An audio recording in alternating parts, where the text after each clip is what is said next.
যদি 20 জন ব্যক্তির একটি দলে 5 জন স্নাতক এবং 20 জনের মধ্য থেকে উদ্দেশ্যভাবে 3 জনকে নির্বাচিত করা হয়, তবে 3 জনই স্নাতক হওয়ার সম্ভাবনা কত? ঠিক আছে, মোট ব্যক্তি সংখ্যা কত? মোট ব্যক্তি সংখ্যা হচ্ছে 20 জন। ঠিক আছে, লিখছি এখানে মোট ব্যক্তি সংখ্যা। কিভাবে অঙ্কটি করব? মোট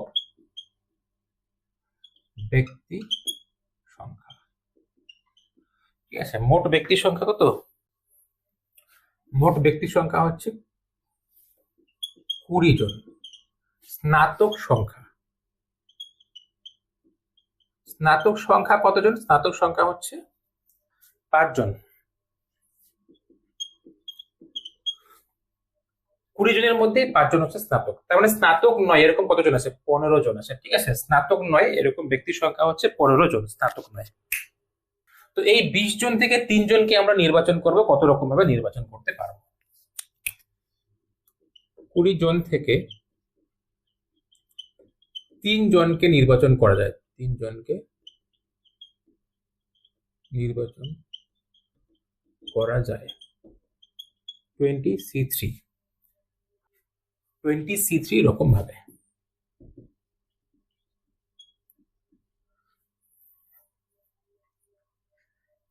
এটা হচ্ছে মোট নির্বাচন সংখ্যা, মানে মোট নমনীয় সংখ্যা হচ্ছে 20C3। এবার স্নাতক, সেই 3 জনই স্নাতক হবে এরকম নমনীয় বিন্দুর সংখ্যা কত?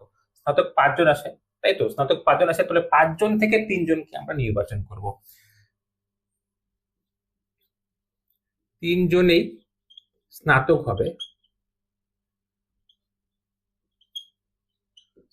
হবে, এমন নমুনা বিন্দুর সংখ্যা, এমন নমুনা বিন্দুর সংখ্যা। 3 জনই স্নাতক হবে এমন নমুনা বিন্দুর সংখ্যা হচ্ছে 5C3, তাই তো? 5 জন স্নাতক আছে, সুতরাং নির্ণয় সম্ভাবনা মানে 3 জন স্নাতক হবে তার সম্ভাবনা।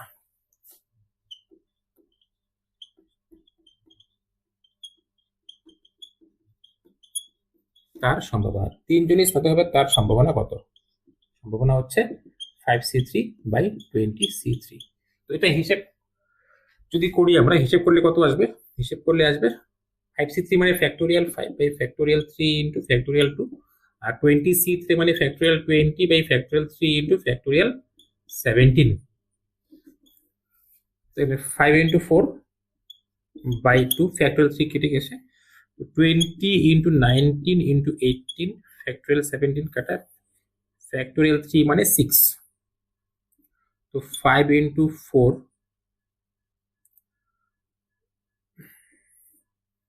20 ইন্টু 19 ইন্টু 18, 6 এখানে উঠবে, 2 এখানে চলে আসবে। 6 দিয়ে 18 কাটলাম, কত? 3 আসলো। তারপরে 5 দিয়ে 20 কাটবো, 4 আসবে। এরপরে 2 দিয়ে 4 কাটবো, কত? 2 আসবে। আর এখানে এই 2 দিয়ে আমরা 4 কাটতে পারি, 2 আসবে। তাহলে কত হলো? এখানে 1 আসে, উপরে 1 আসে, আর নিচে কত আসে? 57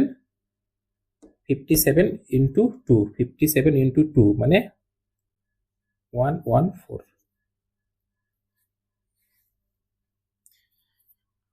তাহলে 3 জনই স্নাতক হওয়ার সম্ভাবনা কত? 3 জনই স্নাতক হওয়ার সম্ভাবনা হচ্ছে 1/114। এটা একটা অ্যান্সার গেল। এবার সেকেন্ড কি করতে বলেছে দেখি এখানে। সেকেন্ড পার্ট এখানে বলেছে অন্তত পক্ষে একজন স্নাতক হওয়ার সম্ভাবনা কত? মানে স্নাতক যে 3 জন আমরা নির্বাচন করলাম, সেই 3 জনের মধ্যে 3 জন নির্বাচন করেছি, সেই 3 জনের মধ্যে অন্তত পক্ষে একজন স্নাতক, মানে স্নাতক একজন হলেও চলবে, 2 জন হলেও চলবে, 3 জন হলেও চলবে। ঠিক আছে, তো আমরা এখানে দু রকম ভাবে অঙ্ক করতে পারি। আমরা প্রথমে বের করব একজন স্নাতক হওয়ার সম্ভাবনা কত, তারপরে বের করব 2 জন স্নাতক হওয়ার সম্ভাবনা কত, তারপরে বের করব 3 জন স্নাতক হওয়ার সম্ভাবনা কত। সেগুলোকে আমরা যোগ করে দেব, যেহেতু মাঝখানে অথবা অথবা কাজ করছে। ঠিক আছে, স্নাতক একজন হতে পারে, অথবা 2 জন হতে পারে, অথবা 3 জন হতে পারে। এটা মানেই হচ্ছে অন্ততপক্ষে একজন স্নাতক হওয়ার সম্ভাবনা। তো আমরা সেইভাবে করতে পারি। আরেকটা প্রসেস করতে পারি, সেটা হচ্ছে যে 3 জনকে নির্বাচন করলাম তাদের মধ্যে একজনও স্নাতক নয়। এই ঘটনার পুরো ঘটনা হচ্ছে অন্তত পক্ষে একজন স্নাতক। যে 3 জনকে নির্বাচন করেছি তারা কেউ স্নাতক হবে না, তার সম্ভাবনা কত? সেই সম্ভাবনাকে যদি আমরা 1 থেকে মাইনাস করে দেই, তাহলে অন্তত পক্ষে একজন স্নাতক, তার সম্ভাবনা বের হবে। তো আমরা প্লাস করে করব না, প্লাস করে করলে একটু বড় হবে হিসেব। যদি আমরা প্লাস করে করতে চাই তাহলে আমাদের প্রথমে একজন স্নাতক হওয়ার সম্ভাবনা কত সেটা বের করতে হবে, দুজন স্নাতক হওয়ার সম্ভাবনা কত, তিনজন স্নাতক হওয়ার সম্ভাবনা কত বের করে প্লাস করতে হবে। ঠিক আছে, তো আমরা সেটা না করে কমপ্লিমেন্টের যে প্রসেসটা আছে, পুরো ঘটনার প্রসেসটা আছে সেটা দিয়ে করছি। তো আমরা প্রথমে বের করব যে তিনজনকে নির্বাচন করেছি তাদের কেউ স্নাতক না হওয়ার সম্ভাবনা। তিন জনের মধ্যে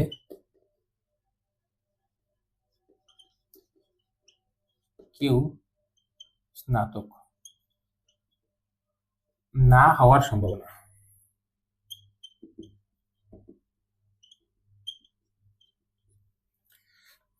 তো মোট নির্বাচন সংখ্যা তো 20C3 এটাই হবে, এটা হচ্ছে মোট নির্বাচন সংখ্যা।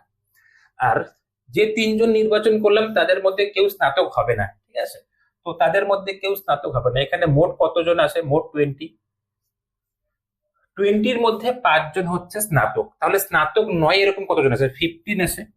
20 - 5, সেই 15 জন থেকে আমরা তিনজনকে নির্বাচন করব। এটা হচ্ছে স্নাতক না হওয়ার সম্ভাবনা। তার মানে 15C3 ডিভাইডেড বাই 20C3, এটা হচ্ছে স্নাতক না হওয়ার সম্ভাবনা, কেউ স্নাতক না হওয়ার সম্ভাবনা। তো যদি এখানে হিসেব করি তাহলে কত আসবে, ফ্যাক্টোরিয়াল 15 বাই ফ্যাক্টোরিয়াল 3 ইন্টু, এটা মাইনাস করলে factorial 12 divide by factorial 20 into factorial 3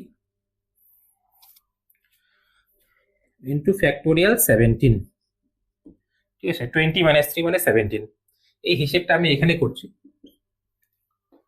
তো এখানে ফ্যাক্টোরিয়াল 15 কে লিখতে পারি 15 ইন্টু 14 ইন্টু 13, 12 কেটে যাবে, ফ্যাক্টোরিয়াল 12 কেটে যাবে, তারপরে ফ্যাক্টোরিয়াল 3 আছে মানে কত 6। এবার এটাকে একবারে উল্টে দিচ্ছি উপরে, কত 20 আছে, ফ্যাক্টোরিয়াল 20 মানে হচ্ছে 20 ইন্টু 19 ইন্টু 18 ইন্টু ফ্যাক্টোরিয়াল 17 এর সাথে এটা কেটে যাবে। আর এই ফ্যাক্টোরিয়াল 3 মানে 6, এটা উপরে লিখে দিলাম। তাহলে এখানে কাটলে আমাদের কত আসবে, 6 তো কেটেই গেল। এরপরে এখানে 15 থেকে 3 দিয়ে কাটলে 5 হবে, এটাকে 3 দিয়ে কাটলে 6 হবে। এরপরে 5 দিয়ে 20 কাটলাম, কত 4 আসলো, 2, এটা কত 7, আর কিছু আসবে না। তো 91, ঠিক আছে, 7 আছে 13 আছে 91, আর এখানে কত আসে 19 আর কত 12, মানে 38 আর 6, 38 আর 6 22। বাস, তো এটাই হচ্ছে আমাদের অ্যান্সার। এটা একটা অ্যান্সার আমাদের গেল, আর কিছু কাটবে না। এটা হচ্ছে না, এটা অ্যান্সার না, এটা হচ্ছে স্নাতক না হওয়ার সম্ভাবনা। স্নাতক, সেই তিনজনের মধ্যে কেউ স্নাতক না হওয়ার সম্ভাবনা, অর্থাৎ অন্তত পক্ষে একজন স্নাতক হওয়ার সম্ভাবনা, অন্তত পক্ষে একজন স্নাতক হওয়ার সম্ভাবনা। 1 থেকে, এই ঘটনার পুরো ঘটনা, ঠিক আছে, 1 থেকে এটাকে মাইনাস করে দেবো, 1 মাইনাস 91 বাই 228, 228 মাইনাস 91, এটা হবে হচ্ছে 7,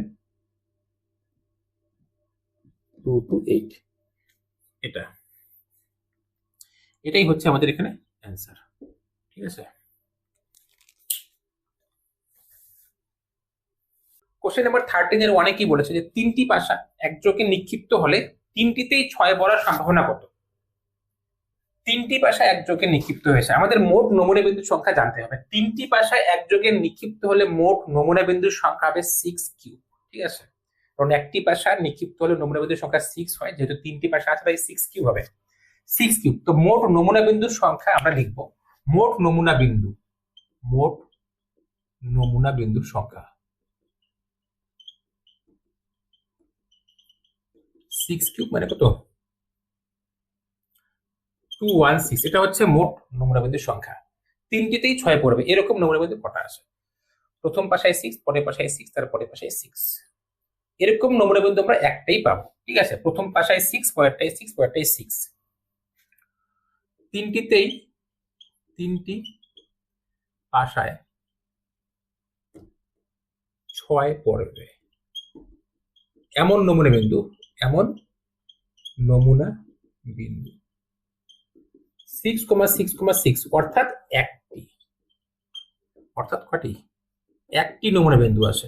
সুতরাং 3টি বাসায় 6 পড়বে, তার সম্ভাবনা কত? 3টিতেই 6 পড়বে, তার সম্ভাবনা লিখে দিবে 1/216। এটাই হচ্ছে অ্যান্সার। এবার কোশ্চেন নাম্বার 2, 30 কোশ্চেন নাম্বার 2। এখানে কি বলেছে? এখানে বলেছে 3টি বাসা একযোগে নিক্ষিপ্ত হলে বাসা 3টির প্রত্যেকটিতে আলাদা অঙ্ক পড়ার সম্ভাবনা কত? এখানেও 3টি বাসায় নিক্ষিপ্ত করেছে, কিন্তু বলেছে যে প্রত্যেকটি বাসায় আলাদা অঙ্ক পড়বে। তো প্রথমে লিখে নিতে হবে মোট নমুনা বিন্দুর সংখ্যা, লিখে নেবে মোট নমুনা বিন্দুর সংখ্যা হচ্ছে 6³ মানে 216। এবার 3টি বাসাতেই আলাদা অঙ্ক পড়বে, 3টি বাসাতেই আলাদা অঙ্ক পড়বে। কোনো একটি বাসায় কত রকম ভাবে অঙ্ক পড়তে পারে? 6 রকম ভাবে, ঠিক আছে, যেহেতু 6টি আছে 1 থেকে 6 পর্যন্ত 6টি।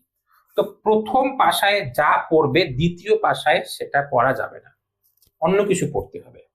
আবার প্রথম এবং দ্বিতীয় পাশায় যে দুটো পড়লো তৃতীয় পাশায় ওই দুটোর মধ্যে কোনো একটা পড়া যাবে না, অন্য কিছু পড়তে হবে। এবার প্রথম পাশার জন্য 6টার মধ্যে যে কোনো একটা পড়তে পারে, পড়লো, 6টার মধ্যে কোনো একটা পড়লো।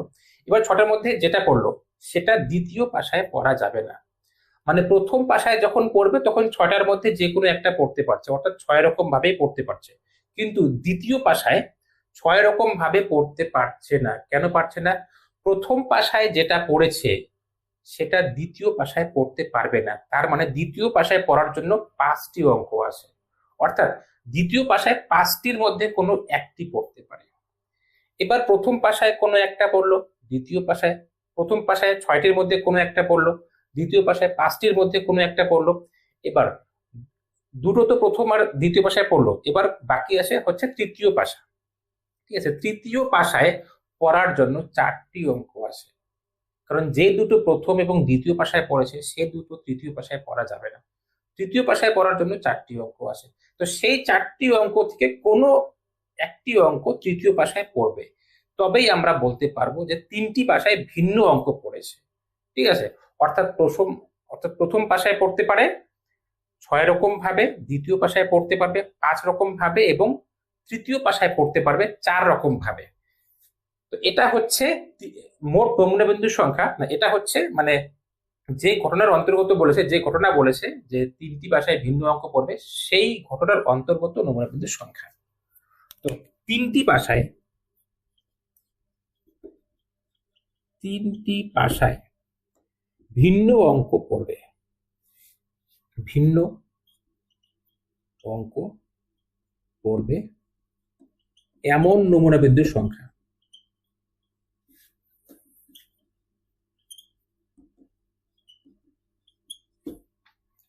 প্রথম পাশায় 6টার মধ্যে যে কোনো একটা পড়তে পারে। এবার যেটা পড়বে সেটা দ্বিতীয় পাশায় পড়তে পারবে না। তাহলে দ্বিতীয় পাশায় পড়ার জন্য 5টি অঙ্ক আছে, 5টির মধ্যে কোনো একটা পড়বে, ঠিক আছে। দুটো প্রথম এবং দ্বিতীয় পাশায় পড়লো, ওই দুটো তৃতীয় পাশায় পড়া যাবে না। অর্থাৎ তৃতীয় পাশায় পড়ার জন্য 4টি অঙ্ক আছে, তো 4 রকম ভাবে পড়তে পারবে। প্রথম পাশায় অঙ্ক 6 রকম ভাবে পড়তে পারছে, দ্বিতীয় পাশায় 5 রকম ভাবে এবং তৃতীয় পাশায় 4 রকম ভাবে, অর্থাৎ মোট এত রকম ভাবে পড়তে পারছে। সংখ্যা হচ্ছে এত। তো নির্ণেয় সম্ভাবনা 3টি পাশায় একই অঙ্ক পড়বে না, তার সম্ভাবনা হচ্ছে 6 × 5 × 4/216, ঠিক আছে। যদি আমরা ক্যান্সেল করি কত হবে? এখানে 4 5 করি 1 4 16, ঠিক আছে, 9 54 কত? 5/9। এবার থার্ড অঙ্ক, এখানে থার্ড অঙ্ক করে দিচ্ছি। 3 নম্বর বলেছে দুটি পাশায় একই অঙ্ক, এখানেও 3 নম্বর অঙ্কতেও 3টি পাশা নিক্ষিপ্ত করা হবে। তো মোট নমুনা বিন্দুর সংখ্যা আমাদের 216 হবে। এখানে বলেছে দুটি পাশায় একই অঙ্ক এবং অপরটিতে ভিন্ন অঙ্ক, কি রকম? 5 5 1 এরকম হতে পারে, ঠিক আছে। দুটি পাশায় একই অঙ্ক, অন্যটিতে ভিন্ন অঙ্ক। এবার এটাকেও তো আমরা অনেকভাবে লিখতে পারি 5 1 5, দুটি পাশায় একই অঙ্ক, অন্য পাশায় ভিন্ন অঙ্ক 1 5 5।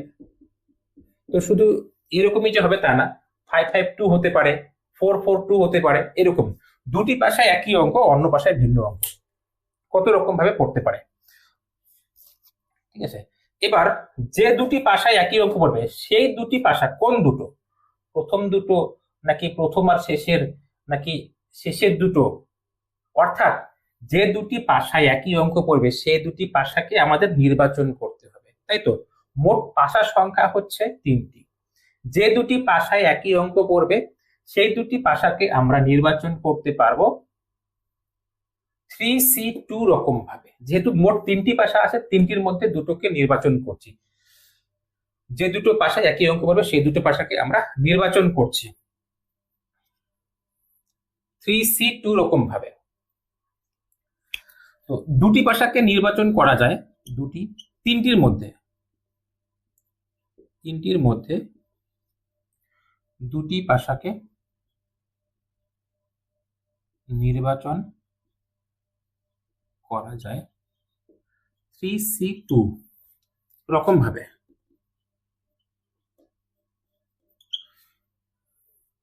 এবার যে দুটিকে নির্বাচন করলাম সেই দুটিতে একই অঙ্ক পড়বে এবং অপরটিতে ভিন্ন অঙ্ক পড়বে। নির্বাচিত দুটি পাশায় একই অঙ্ক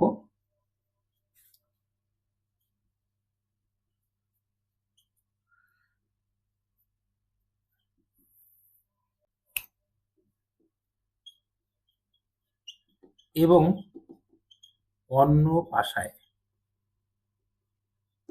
ভিন্ন অঙ্ক